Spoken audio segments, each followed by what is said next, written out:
Mhlawumbe omunye uzothi hayi manje sineke inkolo yamadlozi phela iyona nto okay isukela kuyona kudala njalo njalo.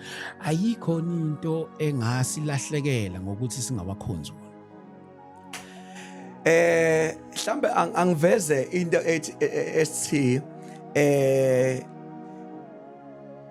mayethi umuntu ayikho into engasilahlekela ngoba sasisuka kuyo injengokuthi esithi njengoba usegoli mawusuka eGoli mhlawumbe umuvi eCape Town mase abantwana bakho bekhule eGoli bethi hey sesilahla manje izimpande zethu ngokusuka eGoli. Yes. Kanti akusuka eGoli wena usuka eKZN.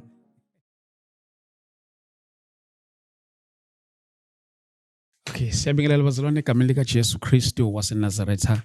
Thank you so much for tuning in. Siyambonga uNkulunkulu kakhulu nakulolu suku lanamhlanje. Hleze kuyintokozo ke ukuthi masishaya ikhwele sithi hayibo khona into engapha nihlezi ke niba nathi. Siyabonga kakhulu bazalwane kakhulu egameni lika Jesu. Igama lami ke ngo-ST wakadlamini umntwana kaNkulunkulu ke osindisiwe.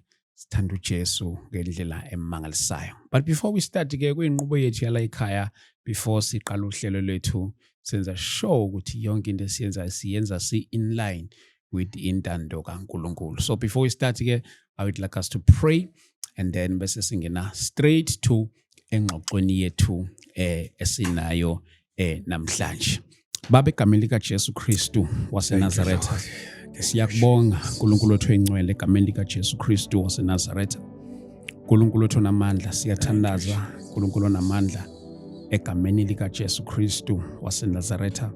Sesikhona kule ndawo sithandazela umusa wakho mawuvele uNkulunkulu wethu engcwele egameni lika Jesu Kristu waseNazaretha.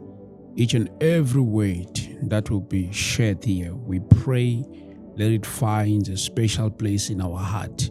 We pray, let it bring transformation, let it bring change in our lives. Let it bring understanding in the name of Jesus Christ. Baba wethu engcwele, siyathandaza, siyakubonga. Yes Lord. uNkulunkulu wethu onamandla onke ngegama lika Jesu Kristu waseNazaretha.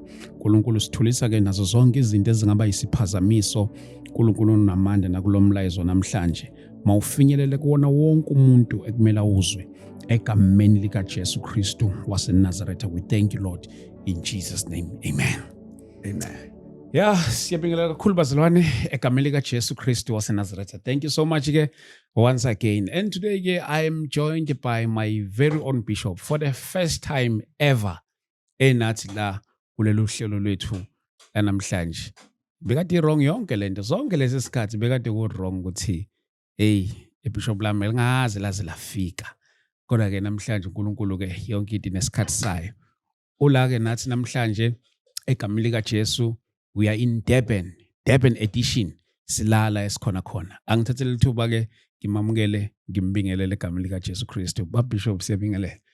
Asibingelele kakhulu sibalikhulu nababukeli bonke abalandeli bakho bonke abangcwele abalandela lolu hlelo linamandla le ST Media. Yo, abo Bishop siyambonga uNkulunkulu kakhulu. Angazi izinto zebe sithi siyazama ukuqondanisa angaqondani. Kodwa namhlanje uNkulunkulu usesenzele ke ithuba sibonge kakhulu ukuthi ube nathi la namhlanje. Mhlawumbe laba Bishop nakubalula baqala ukubona namhlanje mhlawumbe ba Bishop mengasipha nje neintro. Naku for the sake of labo baqalayo nje ba Bishop ukubona namhlanje. Oh yes. Yes, no Bishop and Ibuthelezi lo ose Peter Magisberg ngokuhlala la eKZN umntwana nje kaNkulunkulu osindisiwe uNkulunkulu owamenzela umusa. Amen. Amen. Sebo kakhulu baba. Ba Bishop bazalwana ke this is the man that I serve under. So yena ke ba Bishop esinayela namhlanje. So besinake lapha futhi eJohannesburg lapha eSoweto. eDlamini Multipurpose Hall ila sibe sikhona khona-ke egameni likaJesu under the theme that says God of our forefathers sibe sikhona sonke lapho-ke but-ke namhlanje kunesihloko esizokhuluma ngaso la and then ngasekugcineni-ke we'll give you full details ekuthenini ukuthi what is it that you can expect laphana eSoweto eJohannesburg 25 October starting from 9 a.m. kuyoshaya isikhathi santambama la inkosi eyosidedela khona. Bishop, ngiyafisa ukuthi ke sikhulume ngendaba yamadlozi.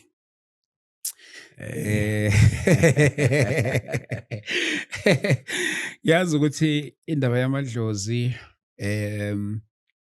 indaba endala ikakhulukazi ne-Christian community sithola uku understand ukuhlukahlukene uzokunye njalo njalo. And nabo futhi abakwinkolo yamadlozi nabo ufice besho kunye about inkolo yobuKristu njalo njalo. So namhlanje ngiyafisa ukuthi ke singene straight mhlambe before sizongena kuyona but ngiyafisa mhlambe siqalela ekuthenini ukuthi uma sikhuluma nje ngenkolo yamadlozi mhlambe ngokwe perception yakho ukuthi mhlambe sikhuluma ngenkolo ekanjani. Mhlambe sibalikhulu angiqale ekutheni kube khona ama scriptures mhlambe ngawabeka Yes. ukuze sindlalele kahle into yethu. Yes. Mhlambe ngiqale ngithi siyafisa abalaleli bethu noma ababukeli bethu bebe aware of u2 Timothy. Yes. Chapter 3 verse 16 othi yonke imbhalo Yes. iphefumulelwe uNkulunkulu ilungelo ukufundisa liqhubeke lithi ukuyala ukusola ukuqondisa but ngenxa yalokho kuhlangana ngifake lokho ukuthi lithi ilungelo ukufundisa. Yes. So ukufunda kusho ukuthi fanele ube yakade ukuthola into ongayazi. So kwesikhathi kuba ingozana ukuthi abantu beba exposed kule mbhalo mase befuna ukulwela bemelane belwe nolwazi. Yeah. Kanti lembhalo vele ilungelo ukufundisa should be ready njalo uma kuzokhulunywa ngale mbhalo ukuthi uyothola into entsha ongabe uyifunda okwakho ukuyicheck ukuthi imbhalo isho ngempela yini. Sungalwa ke uma imbhalo inakhuza ngithi angiqale mhlambe very early because i topic le endala njobusho futhi engasusa inakhuzana umsindo omningi kubantu benkolo yabo. So asiqale siveze ukuthi siza kule mbhalo iphefumule uNkulunkulu. Iverse lokugcina mhlambe ngaliquote mhlambe engicela ukulifaka very early because ngenzeka engakwazi ukungena masiqhubeka. Ileli elikumahubo 119 uverse 160 uthi onke amazwi akho ayiqiniso. Athi nje onke amazwi akho ayiqiniso. So thina ezabafundi beBhayibheli akukho kusezwini esingabazayo. Yeah. Yes, laba ngifake the stand sethu. Izwi silithatha njengoba linjalo. It's more than a doctrine yebandla elithile when it's come to izwi. So namanje basizobuka lento yamadlozi sizobe sizoyibuka from scripture to scripture kulokho uNkulunkulu asisize ngakho. But masikhuluma ke kumbuzo wakho othi sikhuluma ngani masikhuluma ngenkolo le yamadlozi. Angiveza ukuthi kuthiwa inkolo yamadlozi abanye bathi yamathongo abanye kuya ngokuthi abantu babeka kanjani abanye abafileyo noma abaleleyo. So sizokhuluma ngaleyo into leyo. All in all lenkolo noma ngengigxile kuyo kakhulu ngizogxila mina ekutheni yini singekho kuyona. Kakhulu yini nezwi lesinqabela ukungena kuyona sizobe sime lapho because fanele ngichaze iside leli lethu lobuKristu lokungangeni kuyona but yona abakholelwa kuyo nami sengakhuluma njengomuntu ongaqhamuka ngasekholwa ngoba phela umuntu akazalwa esindisiwe uzalwe umuntu ezingokabuthelezi uzalwe esintwini. Le nkolo imore of ukuthi they believe ukuthi abantu abangasekho banamandla athile baseduze noNkulunkulu bababhekile. Inkolo nje ukuthi ithemba labo likubona inkolo ekanjalo. Yes. And then izwi ke lithini ngayo lenkolo yamadlozi? Yeah, Jesus Christ. Angikuveze ukuthi ngokwezwi ayisivumeli thina ukukholwa sikholelwe kubantu abangasekho. Hlamba ngisho izinto futhi ezimbalwa that is very important ngisaqala yokuthi abantu thina bakithi abangasekho sibathatha njengezihlobo zethu ezileleyo ezilinda usuku lovuko. Yes, angifake leyo. Ihlobo zethu ezileleyo eseyifica ukulala nathi sisayolala elinde isikhathi sovuko sonke sibheke ekuhlulelweni. Abayona amademoni balele balinde usuku lokuvuka. Futhi abawona uNkulunkulu ukuthi singaze sikhuleke kubo. Abantu nje bakithi abangasekho abalele. Asebeficwe ukuthi leli dokodo lidilizwe. Kwadilika idokodo sebelinda usuku labo lovuko. Ngithi angikuchaze very clear lokho very early ukuthi our stand ngayo lenkolo yokuthi nje balele futhi we do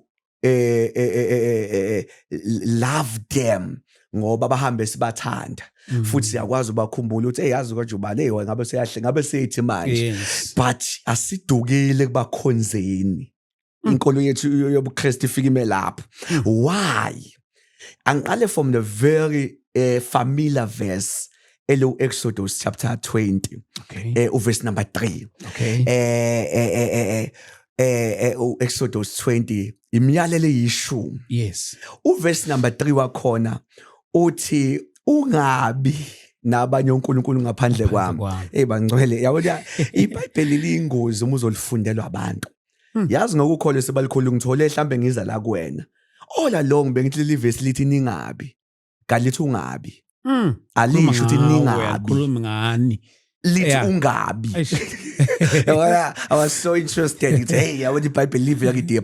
Alisho ukuthi ningabi. Kodwa lithi ungabi. Uma uya ngokuthi kushuthi ngamanje akukhulunywa ngawo wonke umuntu la. Ingakho no ozolimala engasheshe limala asikhulumi naye. Yes. Uya ku verse number 2 ukuthi ukhuluma ngobani. Uthi mina nguNkulunkulu wakho. Okay. Shuthi la likhuluma nabantu oNkulunkulu wabo. uNkulunkulu lo owenza izulu nomhlaba. Selithi ke kubo ningabi nabanye. So alikhulumi nabo bonke la okokuqala. Lithi nje ungabi seliveza ngaphezulu lithi ngisho kuwena mina ngoba nguNkulunkulu wakho. If God who created heaven and earth uNkulunkulu wakho then alikuvumela ukuba nabanye uNkulunkulu. Usethi futhi ngaphezulu yimi ngikusindisile ngakukhipha eGibhithe ezweni lokugqila. So kushuthi uma uthi inkosi yangisindisa kukho lapho engisindise khona umhlengi ungihlengile. Sethi ke angikwazi ukukuhlenga uphinde ungibhanqele abanye uNkulunkulu. Angivele ngiyichaze lapho very early sebalikhona ngoba sesifunda amavesi amanye azobe sengathi hayi besigxeka asigxeki. Sikhuluma nabendlu yokukholwa. Sikhuluma nalaba oNkulunkulu wabo uNkulunkulu lo owenza izulu nomhlaba. Uthi loyo uNkulunkulu ke ningabi nabanye oNkulunkulu ngaphandle kwami. So into ke edala ukuthi singakhonza amadlozi. Into yamadlozi le abantu abalele inalesi simo sokuthi uma babakhonza babafaka esimeni sikaNkulunkulu. Ubani uNkulunkulu?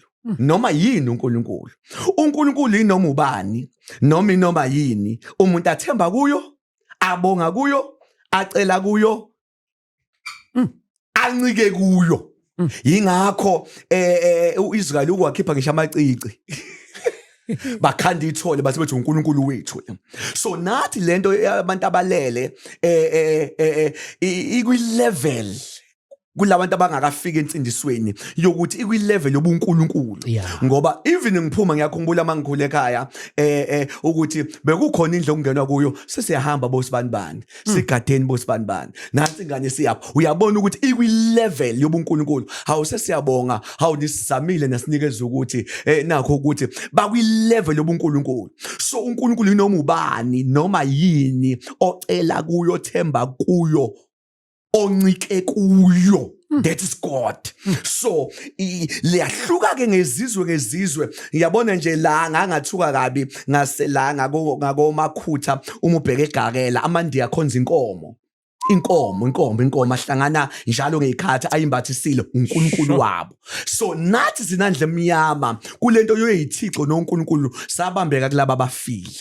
So kanti izwi uma ukwakholwa lithi ungabi nabanye uNkulunkulu. Futhi uma ungakakholwa futhi ungakasindiswa awuvumelekile umntaka kwethu ukuthi nje iqhubeka alikuvimbi. Ingakho engasho ukuthi ningabi shuthi akakhulumi nomhlaba wonke kodwa ukukhuluma nalabo abathi uNkulunkulu wami. Sho ngamanye amagama ngiyangizwa ukuthi bakhona abantu bayithu bahlanganisa inkolo yamadlozi bayihlanganise neBhayibheli. Okusho ukuthi iBhayibheli alivuni inkolo yamadlozi ngamanye amagama. Alivumi angazi basuke befunde kuphi ST ngoba sizofunda khona la even from the Old Testament up to the New Testament khona lapho sofunda khona azethi isiningiso phambi kwami kusho uNkulunkulu. So kuningi yikho ukuthi kwesikhathi kuba hijack amavesi. Yes. Kuba hijack amavesi yabonge nginake makushoniwe kuzokhothwa iscripture umuntu maselele lithi Nkosi mthathe mbukele ngoba uthezweni lakho wenze umlahlwa engasaba umlahla kwena.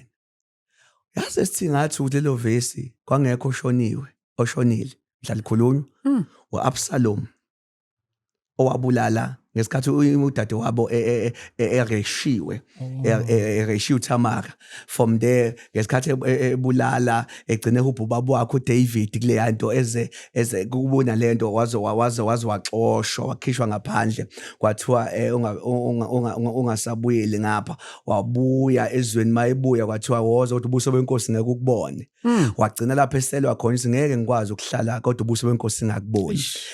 Lavela lapha leli verse ukuthi hayi angizami ukocela noma kanjani uyenza umlahlwa engabe umlahla kuye. It's just a man ezama ubuyela enkosini akho umuntu ofile but ngikuleyo ukuthi amavesi ayatwistwa. So I didn't see any scripture ethi nje asikhonza uNkulunkulu nabaphansi.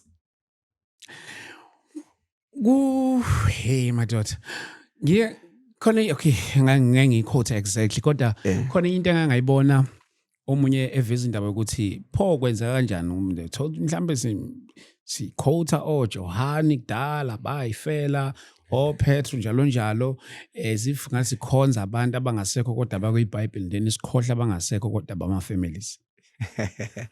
I think angayizwa nami into kanjalo. La impela indoda eyaphuma kithi futhi engangizwa mina yathi silahla abantu abangasekho kodwa sibhizi sikhotha abantu bezizwe uAbraham nani mhlambe ngavele ngadabuka bangemlalele ngathi yabona ngazi uma isikole esincane noma yini encane ngoba thina masikhotha uPetru sithi uPetru what uJohani what asikhonza uJohani sithatha abakhonzile sikopele kubo ukuthi bamkhonza kanjani amazwi abo asiqinise ekukhonzeni uNkulunkulu asinamatheli kubo mhlawumbe ngima asiguqi nakubo whatever that we quote from them kusashakisha kulo uNkulunkulu wethu oyedwa. Masithi nje wathi uAbraham ephuma ezweni lakubo we are using the scripture sisizwa iscripture ne-experience yabo konke abakushilo hayi kunamathela kubo. Yes. Kodwa kunamathela uNkulunkulu. Akukho nokugodwa engingakufunda kuJohani kwangenza nganamathela kuye ngagcina ngimguqela. Ish madoda. Kodwa makukhulu amavesi nanamandla wafundile angenza nganamathela uNkulunkulu. So ngiyakho ngithi ezinye izinto I don't know but asikhothi noma sikhonzi amaJuda nabantu bezizwe no sikhotha abakubhalile kusenze sikholo uNkulunkulu esikholo yena owenza izulu nomhlaba. Mhlawumbe umunye uzothi hayi manje mansineke inkolo yamadlozi phela iyona nto sukela kuyona kudala njalo njalo ayikho into engasilahlekela ngokuthi singabakhonzi wona. Mhlambe angiveze into ethi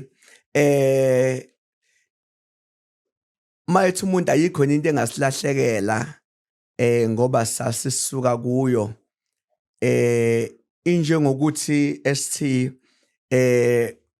njengoba usegoli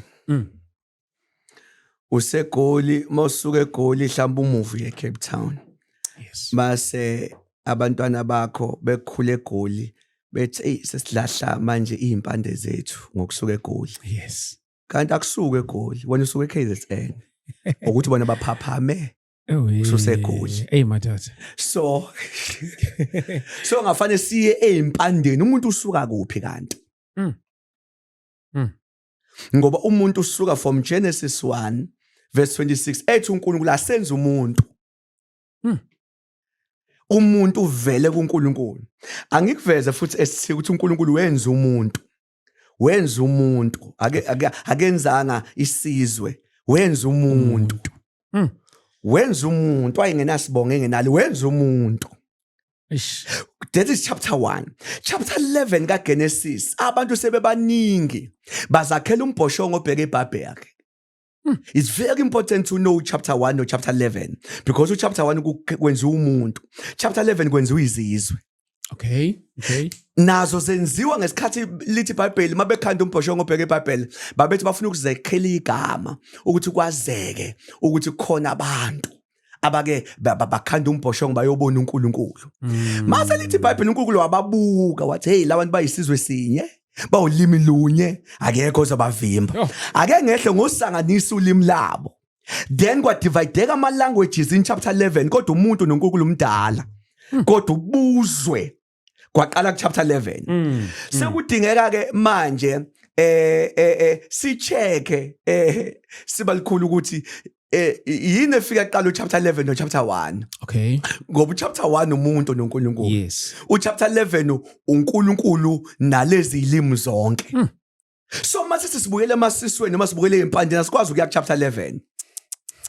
Sethi mina umzulu abezulu benza nje. Mangibuyele empandeni fanele ngibuyele ku chapter 1. Yimi noNkulunkulu. So le yokubuyela kuNkulunkulu ayikwazi ufakwa sengathi yinto esisuse impandeni yizona impande ngqo. Yes yizona zimpande ngqo because chapter 11 uThixo wazenzela umuntu wayehlalela nomuntu kwa chapter 11 kwa kuvuka izilimi ezihlukene nazo uyidividelani sibalikhulu uyidivide ukuze lawula abantu mhlawumbe that's what is very much important ngoba wathi abalawuleki ngoba bewulimi lunye ngeke bevimbeke so akayidividelanga ukuthi zihlukane naye akumele lobubuzwe kube yikho usiqhelisa kuye wayenze ukuthi ekwazi ukusilawula engakwenzela ukuthi sikhohlo uye sikholo ubuzwe bethu. Okay. So yes. So ngifuna ukufika lapho ukuthi uma sisuke siphuma kwinkolo yamadlozi sinaka uNkulunkulu yena yedwa siphume imfundisweni zika chapter 11 sabuyela ku chapter 1 ukuthi uNkulunkulu wenza umuntu. Madoda. Wenza umuntu. Mhlawumbe ngiveze into ethi ST. Umuntu esindiswa ekholwa umZulu noma isiphi isizwe ngesikhathi ekholwa angilahli yonke into yakwaZulu yawalo line loyo ngathi umuntu anganga ukuthatha wodwa Ningenza The ama-clip only thing esukayo yinto elimaza mina noNkulunkulu kuchapter 1. Okay. Like kwaZulu bangifundisa inhlonipho. Uma sengisindiswa sikudinga sokulahla inhlonipho engifundiswe yona ngoba iclash. The only thing esifike siyigumule into esilimaza nezwi noma noNkulunkulu. Mhlamba I have to repeat that. Ngokwesintu mina ekhakufundisa ukuthi umuntu omdala ngimphathe kanjani, ngikhulume kanjani umuntu omdala. NeBhayibheli uthi uPaul weTimothy kumuntu omdala ukhulume kuye njengoyihlo. Kumuntu omdala ukhulume kuye njengonyoko. You see ukuthi content fike zibe common. Fike zibe ingxaki ka futhi mhlawumbe iyodwa ifike ibe ingxaki yile yokukhonza. Leyo khonza iyona angayifuni njengoba eshilo kuExodus 20 verse 3 ethi ningabi nabanye uNkulunkulu. Sho ngamagama ngafike ngikwenze konke engikhule ngakho kodwa kwi-altar ekukhonzeni uzethi uNkulunkulu nomhawu akafuni naleso sihlalo sokukhonza. Ngiyathanda bavele siyiprove nangokwescripture zonke lezi zinto lezo mhlawumbe umunye umuntu angaba nento ukuthi okay lezi zinto esikhuluma ngazo ziphi ke nakwi before siqhubeke neminye imibuzo. Yes. So I have already quoted Exodus 20 verse 3. Othi worship no God but me. Ningabi nabanye uNkulunkulu ngaphandle kwami. Futhi again ngakufaka bazalwane. Ungaba nje noNkulunkulu aba 100 ngishaba u20 uthi cha kanankinga uma engayena uNkulunkulu wakho. Lana usho kubantu abathi mina manje impilo yami sibhekwe uNkulunkulu owenza izwe nomhlaba sengiyinikele kuye sengisindisiwe ukhuluma nalabo bantu ningabi nabanye oNkulunkulu ngaphandle kwami. So igama engize ngathi ngicela ophethe iBhayibheli elinake nokungilalele yile ukuthi akasho ukuthi ningabi uthe ungabi. So lesizokhuluma ngayo namhlanje akuyona ethi umhlaba wonke qhubekani nama-altar enu uma vele ningakafiki kamsindisi. Esimelene nayo ngokwezwi yile ukuthi umixe uNkulunkulu uthi ngiyamkhonza kodwa ngimkhonza nokuthi kube sengathi udinga ukulekelelwa.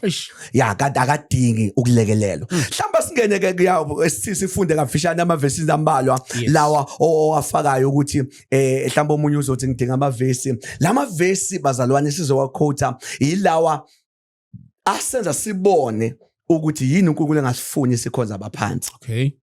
Ngoba sesiqedile ukuthi vela singeni khona ngenxa Exodus asingeni vele. Exodus 20 verse 3 asingeni. Lamanye aselakha ama reference ukuthi uma bachaza kanje shuthi ngakhethe singangene kubo. Yabona nje like uMshumayeli chapter 9 verse number 5. UMshumayeli 9 verse number 5. Yes. Uma uvulile mhlawumbe you can read for us. That's one of the scripture. Umuntu usuyayifunda ubona okay ingakho uNkulunkulu lethi singafiki ngapha. Mshumayeli 9. Umshumayeli 9 ngizoyifunda ngesizulu. Yes idinga impela umageba. Lapho emakhaya ngizoyifunda nje ngesizulu ukuze sizwe kahle. Umshumayeli 9 verse 5. Verse 5. Ufundeka kanjena ke. Ngokuba abaphilayo bayazi ukuthi bayakufa. Ukube bengiphambi kweaudience bengizothi true or false. Ukho umuntu ophila ongazi uzofa. Bengoqale ngicele i-art ngoba iBhayibheli lishay statement lithi wonke umuntu ophilayo uyazi uzokufa. But iqiniso lithi iBhayibheli liqinisile. Ingakho sinama policy, ingakho sinobani ukuthi besifihle ngoba siyazi sizokufa. Siyakuvuma lokho. Asiqhubekeni ke ngoba lonke izwi lakhe liyiqiniso. Kepha abafileyo abazilutho. Lase livele liqhubeka. Selithi bonke abafile abazi lutho. So lo la inuwodwa ST. Ngesikhathi uphuma la usukhonza uNkulunkulu yedwa uphumile ekukhonzeni abaphansi. Uma sulizwa lithi abafileyo abazi lutho. Uvule ubone okay.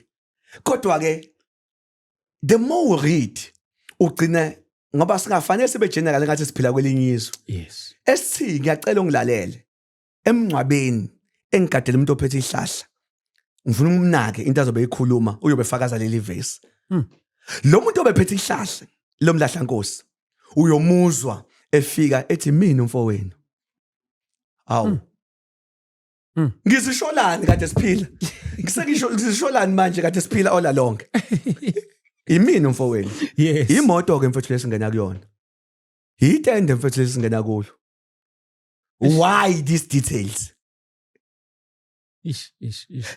Unginakele nje lowo muntu loyo. Mase uba naleli verse engqondweni uthi konje abafileyo lithe iBhayibheli abasazi lutho. Unginakele lowo muntu loyo inkonzo isiphumile ivaliwe kodwa kudingeka lo muntu eyomtshena ethi inkonzo isiphumile inkonzo. Iphumile inkonzo. Ikwakho mfethu la. Umtshela ngisho ikwakhe. Shuthi impela singavumelana ukuthi iqiniselizwe malithi abafileyo abasazi. Ngishathi ungizalile uma ngikholelwa kulezo zinto fanele mangifika ngithi mina indodana yakho. Ngichazele. I have to give details. Yeah. Ngicela uqhubeke usifundele. Kepha abafileyo abazilutho futhi abasenawo umvuzo ngokuba ukukhunjulwa kwabo sekukhohlakele.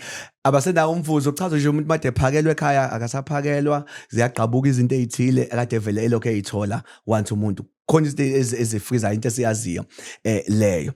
Ngicela ungifundela leli elilandelayo because yilona kakhulu eliveza ukuthi why singangeni la ekukhonzeni abaphansi. It's very much important elivesa azolifunda. Yes.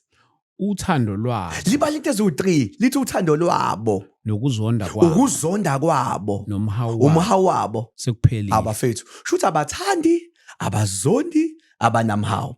Shuthi esithi akukho engizokwenza ukuze bengithande. Akukho engakwenzi ukuze bengizonde. Abazondi, abathandi.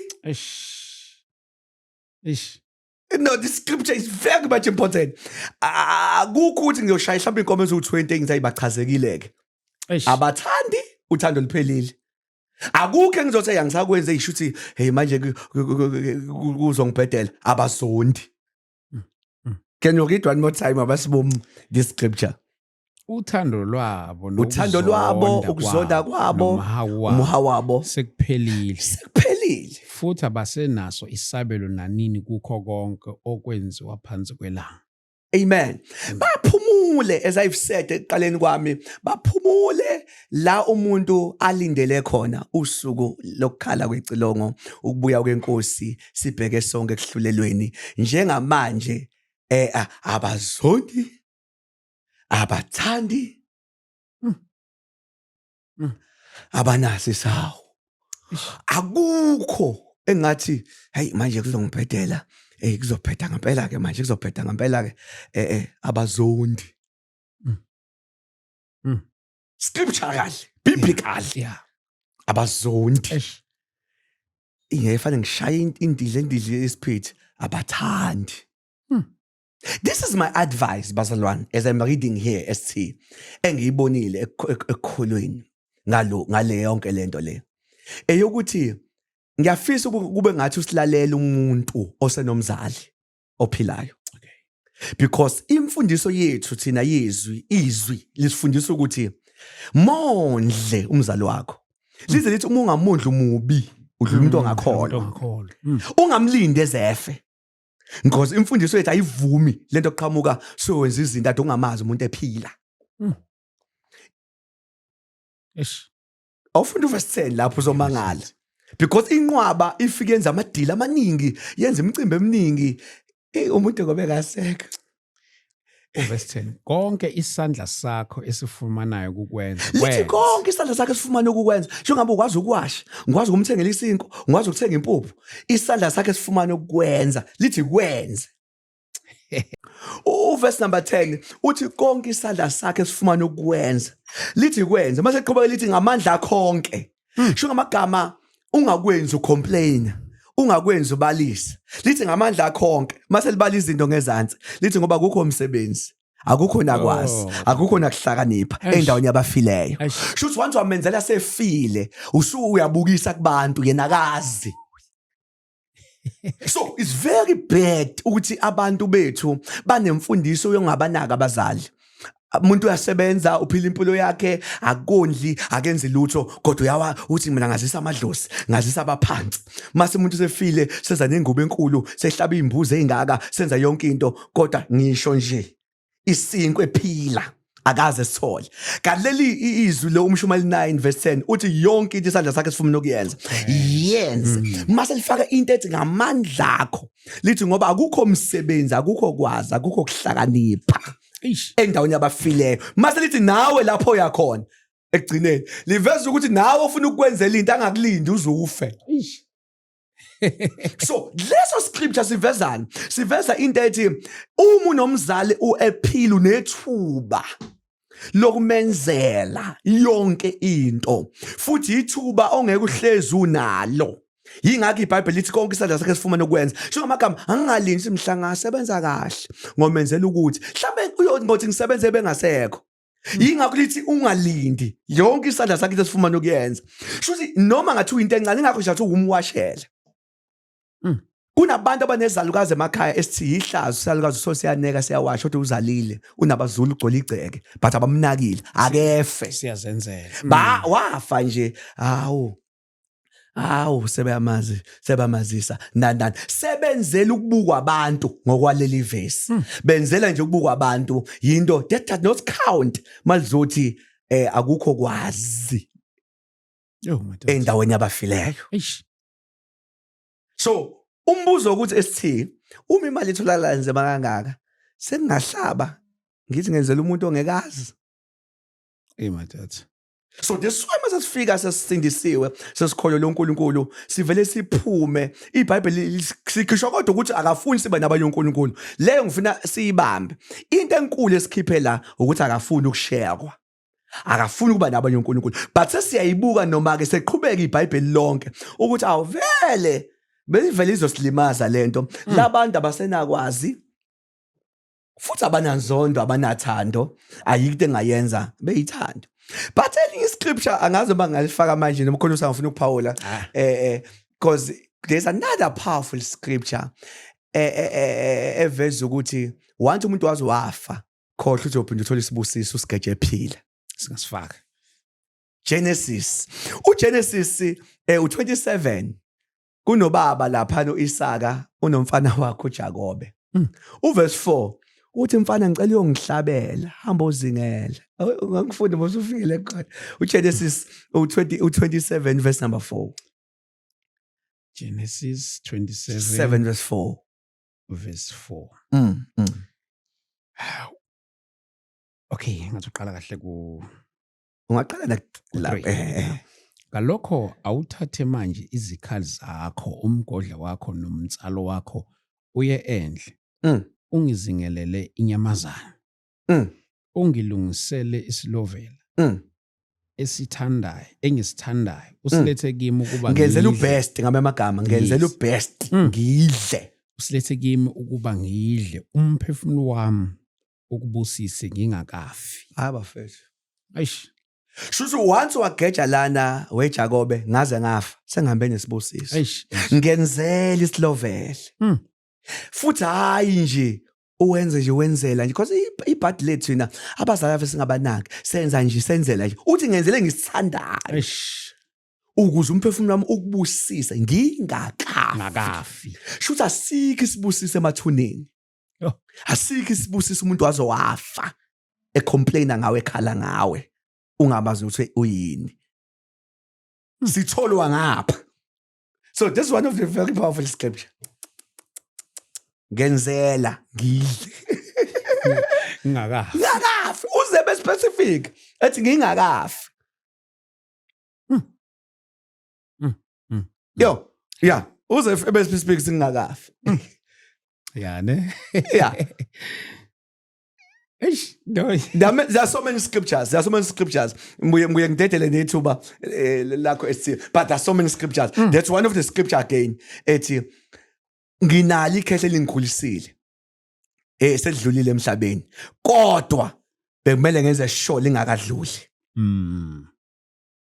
ngilenza likhuluma amazwi esibusiso lize lithi leli verse bafethu le chapter uJakob utshontshe isibusiso siyatshontsha kumzali menzele zesho ephile wakhiphe lamazwi uthi hayi sengathi ngaba kuhle kuwe yo yazi noma lehla ibhokisi ukwazi nje ukuthi wehla nje wawakhuluma ungishiyile namazwi madoda esibusiso that is big yeah asike emathuneni uma usuwenza lapha umshumeli 9 verse 10 uthe nabasana kwazi so wenzela umphakathi bethi hayo bani uhlabile hey bani unemali bafethu uthi mina ngifuna ukudla ngingakafi ngiyeza ngidle ngingakafi ngikubusisa so lokhu konke osekwenziwa usuwenje usuthi hayi awuzani izodla bafethu ozana nanti idila awudlisi yena imadoda yena uthi ngenzela ngiphila ngidle ngikubusisa ngingakafi so we are very clear sidukile we are very clear about this we are very clear we still respect abantu sibalikhulu abangasekho asibadeleli ukuje kuphela we don't owe them worship we don't worship them but nje ubaba wami wahamba 2004 still landoda inamagalela wenza umkhulu wami ubani bahamba I still honor them I respect them but I can't worship them kodwa isibusiso bebesiphethe kukimi ukuthi ngisithathile bengakafi noma ngisigejile yena impela umuntu omdala unesibusiso inkinga thina ndle emnyama sigeje ukuthi sithathwa nini yeah ne bayiphethe impela bayiphethe mhlawumbe futhi ukubuyela nakuyo le khona ukuthi semcimbini kwenze wona umcimbi okay semakhaya umsebenzi and then bese kuba ukuthi ke akumele umuntu osindisiwe adle yes akumele adle yena abe ingxenye yento eyidliwayo khona lapho ke yini isizathu salokho ukuthi ngamele sidle again angisho esithi ukuthi isizathu sethu yizwi yes ngoba njengoba ngishila ngathi lento esikuyona akuyona nje into ye-doctrine yesonto elithile fanele silithole izwi ngifundela amaHubo 106 verse 28 amaHubo 106 that's one of the verses addressa ngokusobala why singadli okay yeah can you read 106 verse 28 ufundeka kanje bazihlanganisa nobhali Peyori yeah bayihlanganisa nobhali Peyori shuthi bayihlanganisa nezithixo ngoba ngishithi uNkulunkulu inoma yini inoma ubani umuntu akhonza kuyona laba ke nabo baye kuNkulunkulu bayihlanganisa nezithixo yebo bazihlanganisa nobhali Peyori yebo badla okuhlatshelwe abafileyo that's one ngathi question yakho sizophenduleka badla okuhlatshelwe abafileyo because hayi ngoba inyama singayidli siyayithanda abinyama inkinga sicheck ihlatshelwe bani badla ehlatshelwe abafileyo kwase kwenzakalani bamcunula ngezenzo zabo bamcunula ngezenzo zabo uNkulunkulu akanankinga ukuthi sidle ingxaki ukuthi sidla kuhlatshelwe bani mhlambe sifike lapho sikhona ivesi esizolifunde elinye ya uNkulunkulu uyacunuka ungarecognizewa as uNkulunkulu sihamba sifike lapho ukuthi even lezi zinto zamagezeni lesibhekene obunqengeli uNkulunkulu eshayizwe solifunda ivesi sure solifunda namhlanje yokuthi these things zivela lapha ya ngesikhathi uNkulunkulu ebona eyekiwe engakazenzela idili kodwa vele kwenzelwa indalo yakhe so nalalithi wacunuka buka ezantsi kwenzakalani mayicunuka bamcunula ngezenzo zabo kwabhoboka isifo phakathi kwabo kwabhoboka isifo phakathi kwabo shuthi uNkulunkulu really kuyamcunula ukubhanqwa njengoNkulunkulu wazi wabhoboza isifo ngoba nje bedle okuhlatshelwa abafileyo so asidli makuhlatshelwa abafileyo siyacheka singadla lithi iBhayibheli uma kade ungazi awunacala lithi kodwa uma uwazi awukwazi vele ungene lapho udle kuhlatshelwe abanye onkulunkulu. Umthetho wesonto yini? No. One of the verses amaHubo 106. Ilawa tuwafunda manje. So yes. Yes. That's one of our stand. Okay. Omunye futhi umbuzo benginawo la baba. Iyona ke lento yokudla. Khona umuntu othi mhlamba hayi mina sengisindisiwe ekhaya but angidli. Kodwa bayangicela isupport ekutheneni ukuthi ngibalekelela ngingabalekelela khona ngoba kusekhaya. Esingicela ivesi athi ulifundile sodinga ubuyela kulo. Ukuze siphendule lo mbuzo womuntu othi mina hayi ngivele ngithumele e-wallet mina bayazi angeni. Vele ngithumela imali. Ngithumela ngihambisa nje isipheko angeni. Ake ubuyele kulela verse. Oh, same verse. Same verse. 106. Ngicela uqale lapho bamcunula khona. Okay.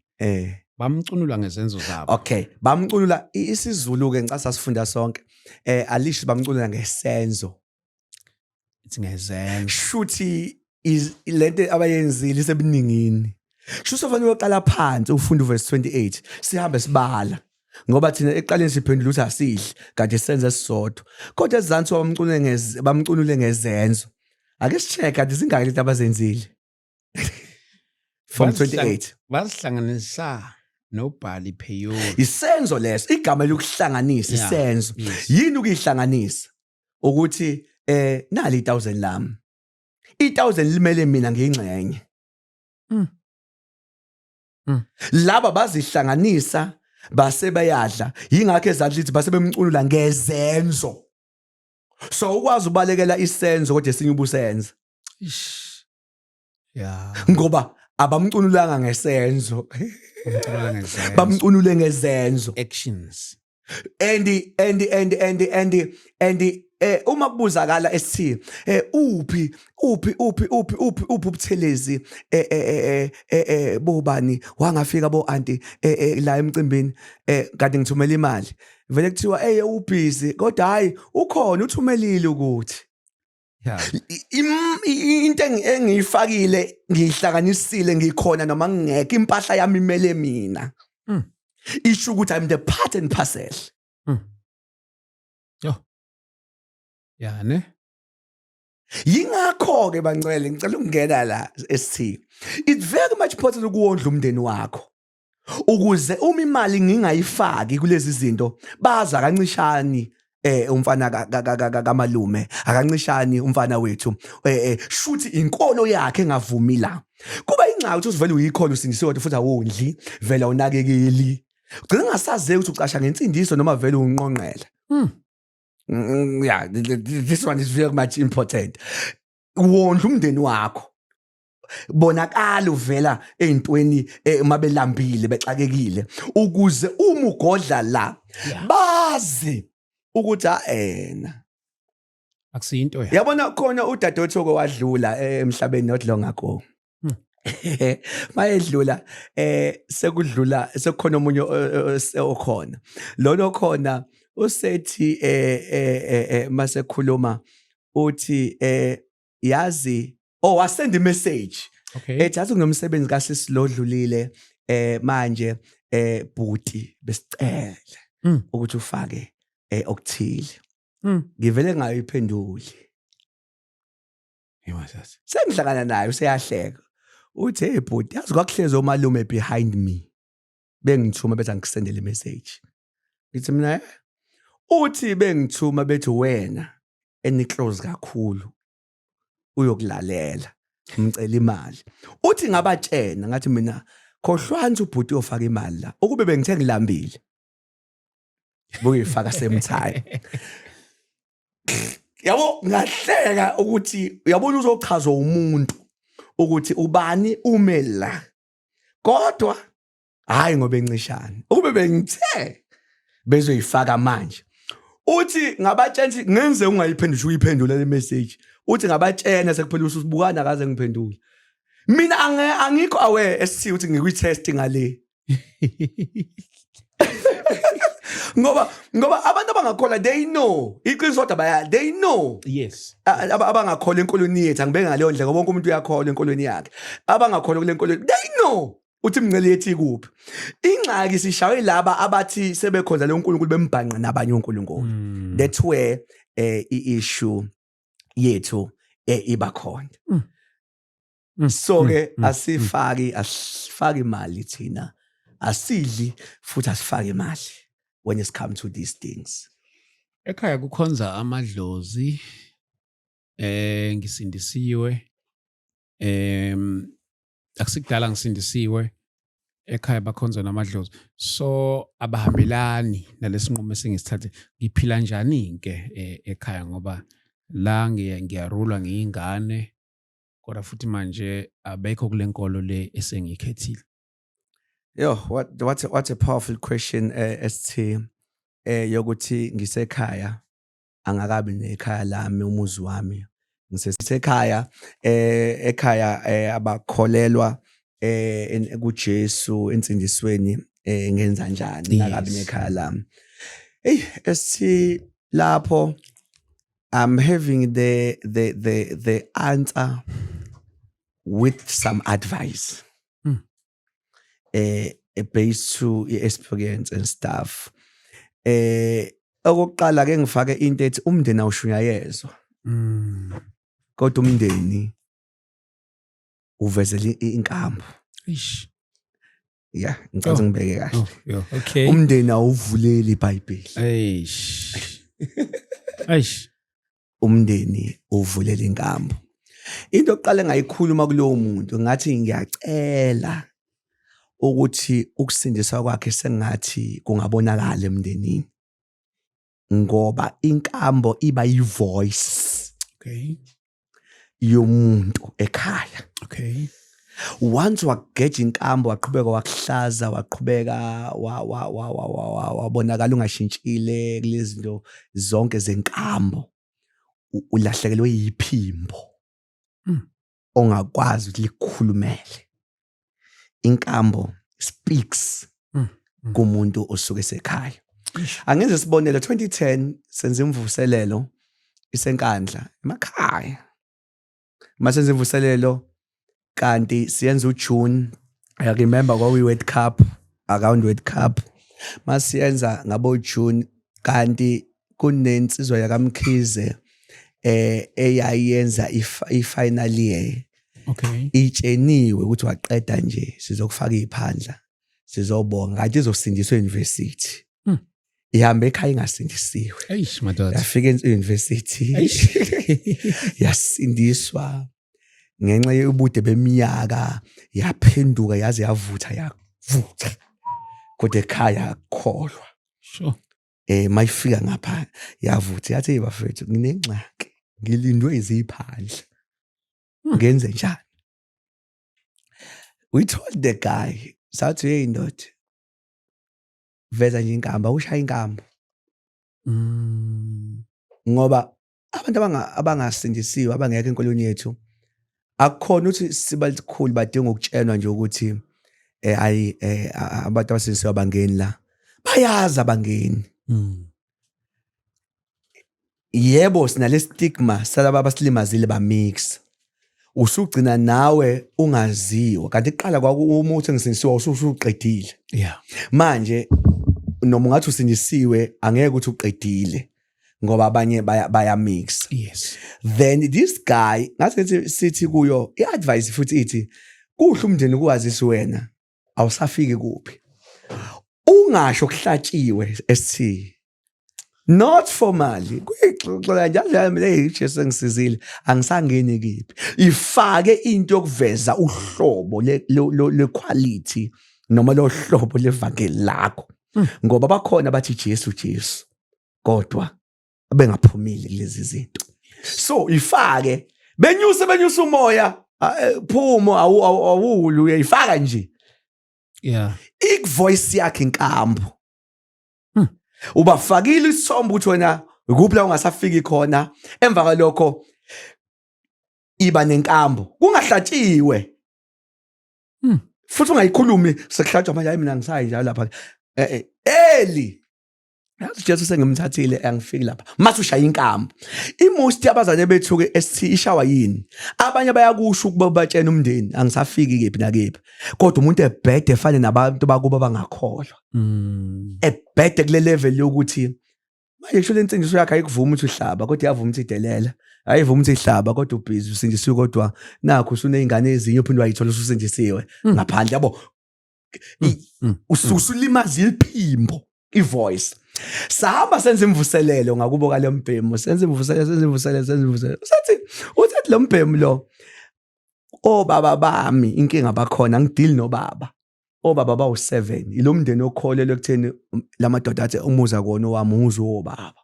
So makunendaba yala kuza bonke obhuti onke amakhehla lawo azoxoxa udaba la umuzi wokhabazela. Ilenhlobo kanjalo. Uma lo daba lami inkinga ngidili nobaba ongizala enyameni. Ngidila nobaba. Uthi kwathi kuhlezwi ST kuhlezwi ko round ixoxwa le ndaba yami ixoxa akekho ubaba osindisiwe. Kanti ubaba lo wami inkambo yami uyayazi. Uthi kwathi ngiphoqwa ukufakwa kulento, uthi angikholwanga ngizwe baba ethi bafethu lo mfana bengihluphe kangangeni lenkolo yakhe. Yeba ngiyifunde inkolo yakhe, kodwa ingilekelelile. And angihalele buye beyilento ade yiyo. Bengicela bafethu imiyeke lo mfana wami, nama ngiyifunde lento yakhe. Uthi baba akayifuni insindiso. Uthi kodwa into engangiyo ngakasindiswa. Madodana. Indlela angayifuni ngayo kwaphoqa ukuthi akathambele ungafuni insindiso ukuze ngabuyile entweni lengangiyo. So ngizama ukusekela lento ukuthi I've seen ukuthi abazalwane balahla inkambo kanti iyona into ene voice ebalekelelayo. Modern ukubashumayeza. Modern ukubashumayeza. Nginalo nevesi ongabe lifuna ivesi ukuthi ivesi la lento lihash lona. Lihash Matthew 10 verse 34. uJesu uthi angizelanga ukuletha uthula, uthi ngilethe inkemba, uthi ukuhlukanisa umuntu noyise, uthi othanda uyise nonina kunami kangifanele. Akasho ukuthi ungabathandi, uthi kodwa ungabathandi kunami. Uma ubathanda kunami uthi awungifanele. iBhayibheli is strong kakhulu. Yingakho ngithi angifake kule level ye-advice ethi nje wena mntanami, wena nje ongakakholwa ongabi nakhaya, ongabe nekhaya lakhe yimini, isengathi inkambo yakho daily ingabadla kuthi kuphekwa ngamagame omunye bengafuni, wena uzupheke ngisho abanye uma benakhuza uthi yavele ngisuke ngipheke ngeke umame lambe lokhu kulinda ubani uzulile, yebo igame akuyona eyami. Ngaleyo nto usunento eyivoice eyiphimbo ekukhulumelayo. Iproblem ke esikuyo kuleyo question, i-youth theatre ayinaki inkambo, kodwa iqhamuza izothi manje angifuni ukungena kulezi zinto mina ngiyakholwa, kodwa inkambo into engabe yamkhulumela akayinashi. Izinto nje ezibalekile inkambo. Yeah. Manje baba lento madodana, ngiyangibona abanye ukuthi mhlawumbe abanye bebe ne-theory ukuthi hayi ngiyamkhonza uNkulunkulu, ngiyamkhonza namadlozi. Into engekho leyo, awukwazi ukukhonza kokubili. No, awukwazi ukukhonza kokubili. Mhlambe okay, nali verse elingavele liphendula Deuteronomy, ngicela mhlawumbe ungifundele that Deuteronomy 18 verse 10. Awukwazi ukumixa 18 verse 10. 18 verse 10. Ngicela nje ungifundele lawo mavesi ya. Ngicatha azoba mathathu. Okay. Yeah. Makungafunyanwa kuwe umuntu odabulisa indodana yakhe noma indodakazi yakhe emlilweni, noma umbhuli, noma ohlola imihlola, noma owenza imilingo, noma umlumbi, noma owenza iziphonzo, noma obhula emadlozini, noma umthakathi, noma umlozikazana. Ukuba yilowo nalo ozenza lezi zinto uyisinengiso kuJehova. Ngenxa yalezi zinengiso uJehova wakho uyabaxosha phansi kwakho, phambi kwakho. Iveza ukuthi nje akasifuni sihlole, akasifuni sibhule, akafuni sibe kulento yamadlozi, uthi kuyena isinengiso. Ngicela uqhubeke ugcine ku 13. mawuphelele kuJehova uNkulunkulu wakho. Hayi, aze uphendulekile. Uthi angifuni ukukushaka ngamazwi. Uthi phelela kuJehova uNkulunkulu wakho. Unless uma ufuna ukuba into yamadlozi, iba into yamadlozi musu mix. Hamba uye lapha yana. Because lento ukuthi hayi nami ngiyamkhonza phinde ngikhonze nobani. Indlela namandla ngayo akadinge kulekelelwa. Akadingi into engamsiza, akadinge incedwa. Ufuna umuntu ephelele kuyena. As a 10 ngabe nabanye nokuthi ST asiveze into ethi iBhayibheli sifundisa ukuthi into edala ukuthi izizwe eziningi zibe noNkulunkulu abaningi bekuyini ukuthi oNkulunkulu bakhona ba limited uma benothixo wemvula akakwazi ukukhipha ukudla. Yes, emva lokho uma bekwazi ukukhipha ukudla akwazi ukuvula ibeletho.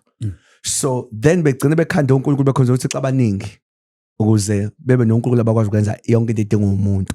Manje lo nowethu uma ezothi uLuka 1:37 ngoba kukho lutho ngeke lenzeke kuye. Hey Matthias. Now what is the need yokueda omunye uNkulunkulu? Sure.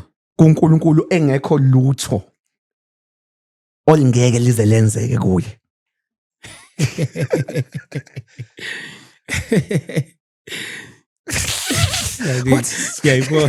What is the need? Ngoba nalaba siye kutheni bafike kanjani koNkulunkulu? Bafike kutheni hayi mangifuna ukuthi angikuthola ngizama sikhandeni uNkulunkulu wakho. Manje lo ibeletho uyayivula. Lo uyaphilisa. Hey Matthias. Mafuna ivulwa benginyuka omama nama umbrella bawucela imvula ezintabeni. Behle lina. Imvula iyayehlisa. Ake sithi uya-eda ke. Yiphi lo ibonile? Ukuthi hayi ngathi yamhlula le. Akakwazi ukuyenza le. Ake ngizame ukufaka amadlozi uma ngifake ini yamhlula le. Matthias. Yo. Noma ngathi ufuna ukumsiza ke, usungamsiza umthini umuntu umhlaba wonke osentendeni yesandla sakhe. iBhayibheli alisho usesandleni, usentendeni.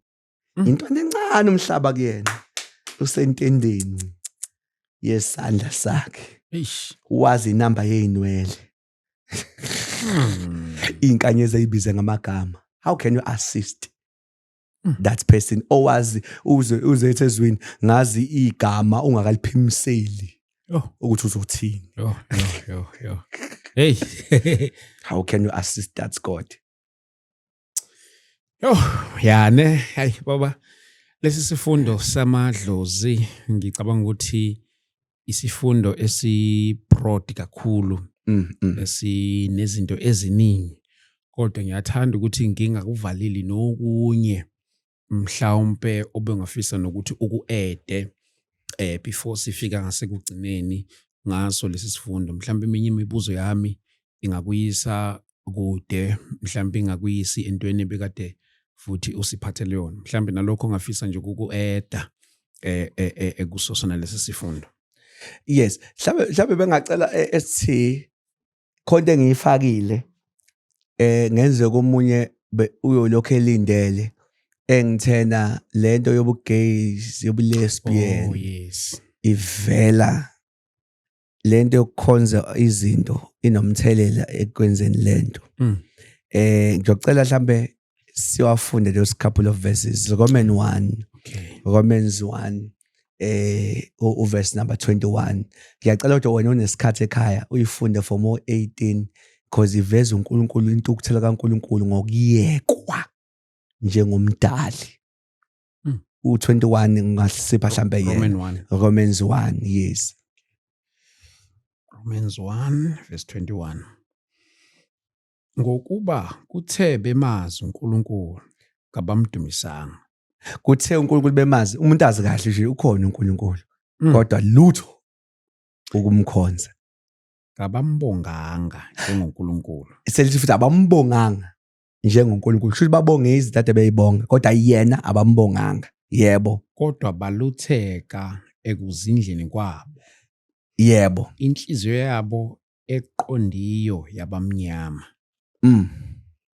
bazisho ukuthi bahlakaniphile baba yiziwula. Umbhalo uveza ukuthi abantu mabenza lento kuye kuNkulunkulu kumkhonza kuba ngathi umuntu uhlakaniphile kanti this is a foolishness. Ingakho ubani Mahubo azethi isiwule sisuNkulunkulu akekho. Yes. Imvelo nokuhlakanipha kuyaveza ukuthi uNkulunkulu ukhona. Yes ba. Nenkazimulo kaNkulunkulu ongabhubhiyo bayiguqule ifana nemfanekiso womuntu obhubhayo. Owezinyoni nowezilwane ezinezinyawo ezine nezinwabuzelayo. Yebo.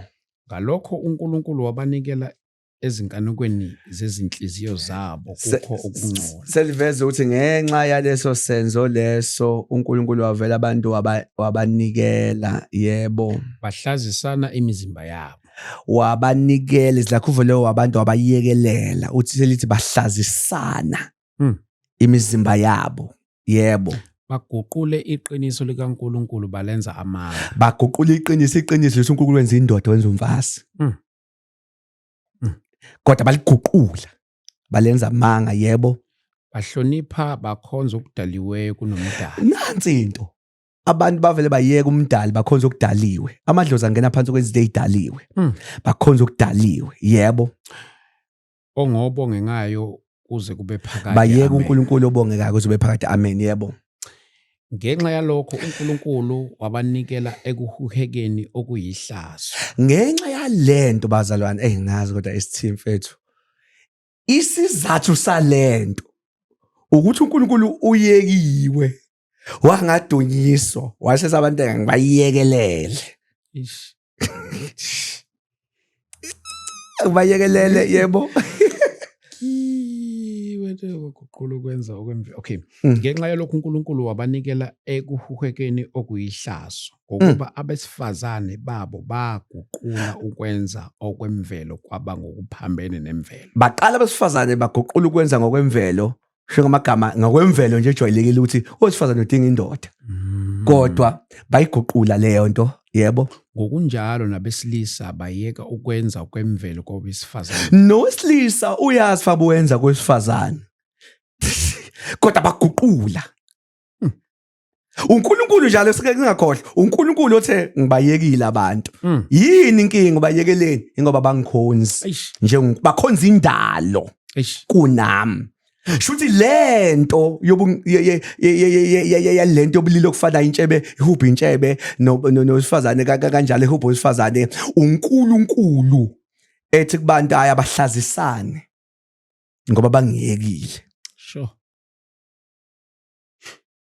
Ngokunjalo nabesilisa bayeka ukwenza kwemvelo kowesifazane basha ngokukhanukelana. Amadoda usuthi uma ibuka owesifazane akusavuki lutho kodwa akhanukelana wodwa. Abesilisa benza okuyichilo kwabesilisa. Abafethu hayi izwi liqedile. Benza okuyichilo kwabesilisa. Bazitholela umvuzo ofanele ukuduka kwabo. Bavazalwane, this is a reward. Masibona nje kwanda lento obugeni nobungqingili yonke lento iyanda kanje yi reward yokuthi mina ngingekile nakhonza indalo. The painful part ST eyokuthi kungenzeka lento iyenzeke kumuntu kodwa uthola ukuthi akuyena okhonza izithixo. Umhlaba wonke owenza lento kodwa mase kushawa abathile ezuphawu lokuthi uNkulunkulu letha ngithokozile.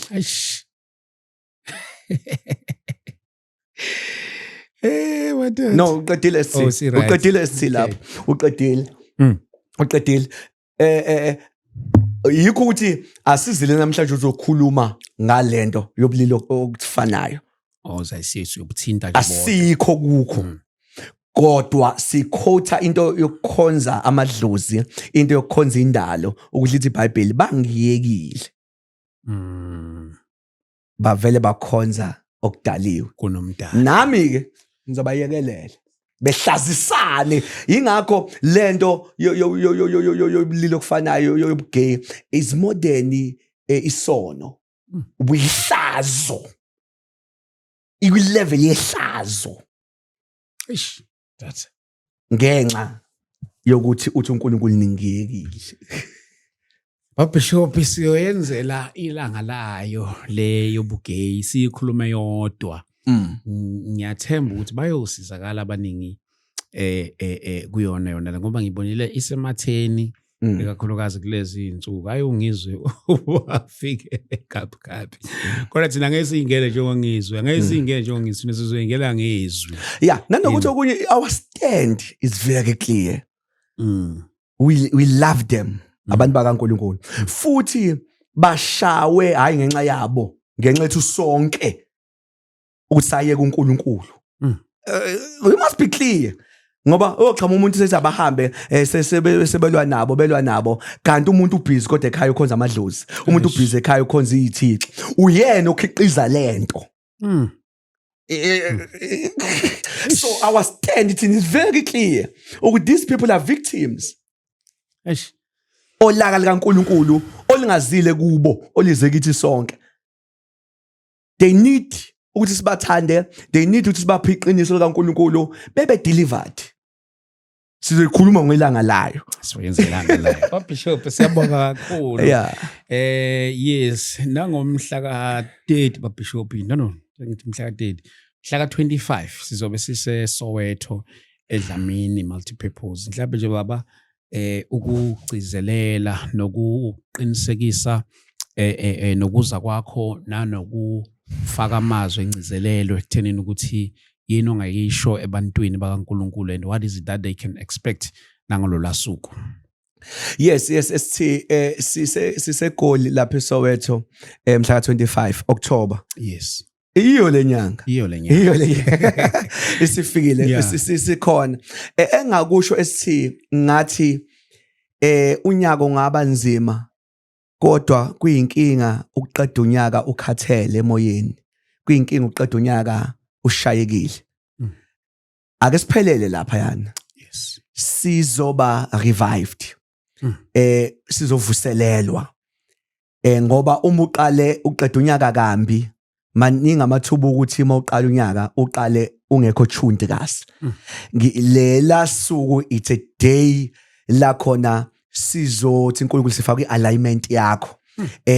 Sifake nje alignment kuningi ungihlakazile unyaka uqhubeka kuningi okwenzekile ngifisa ukubiza wonke umuntu nanoma isiphi isimado naso nyakeni akukhohle unyaka ubuphethe kanjani akubambe ukugcina kwawo.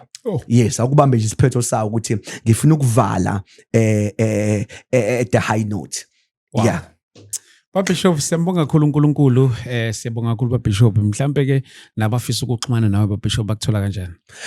Asibonga kakhulu ST abasuke befuna ukuxhumana nathi mhlambe ngokukhonza mina ngisuke ngikhona njalo la eThekwini sikhona njalo ngikhona even personal njalo ngesonto ngo2 emini njalo ngesonto ngo2 sikhonza ke nje hour no half siphuma past 3 njalo ngesonto ngo2 suke sikhona lapha eThekwini eSangro House but ungafuna mhlawumbe ukufona ngabo WhatsApp and stuff engasebenzisa u0 60815 6526. Amen. Bishop siyabonga kakhulu. Thank you so much. Bazalwane bami asibonane lapha ke njengoba sishilo Bishop mhla ka-25 October kuyona lenyanga 25 October sobe silaphana eSoweto eholo laphana ethiwa iDlamini multipurpose hall sibonana khona laphana kuseduze naseMoroka police station. Yes, noma ungabuza iMoroka police station sizobe silapho ke eSoweto eDlamini multipurpose. I cannot wait to see you there. uNkulunkulu anibusise kanigcine. God bless you. Amen.